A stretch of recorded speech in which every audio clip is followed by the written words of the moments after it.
વધાવા check કરી લો કોના કોના નથી આવ્યો ખબર તો પડે કોનું કર્યું કોઈ નથી કર્યું. હા આ બેના વધાવા નથી આવ્યા. ગઠિયો ને મોનો બે રહી ગયા છે વધાવા વગર. જાવું પડશે ઉઘરાણી કરવા. અભી મજા આયેગા ના ભીડો.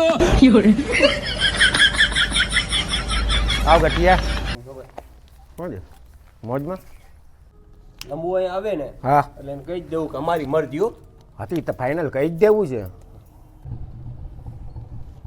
લંબુ આવ્યો કહી જ દેવું છે બીતા નથી આપણે નથી. કહી જ દેવું છે થોડો કામ બી હું મુન્નાભાઈ છું. લગ્નમાં આમંત્રણ આપ્યો જમી ગયા તો ઠૂસી ગયા વધાવો કર્યો ને તમને શરમ ના આવી તમને? મારી મરજી હો ભાઈ. તારું ગઠિયા ભાઈ હું તો છે ને અહીંયા આવતો હતો મેં 500 રૂપિયા વધાવા રાખ્યો હતો. આ એમ મને કીધું એ લુખી ભાજીને લગ્નમાં નથી જવું. દવા કીધા વગર હિલાવે ભાઈ મજા આયા. પણ કરો મારા કાચા પડા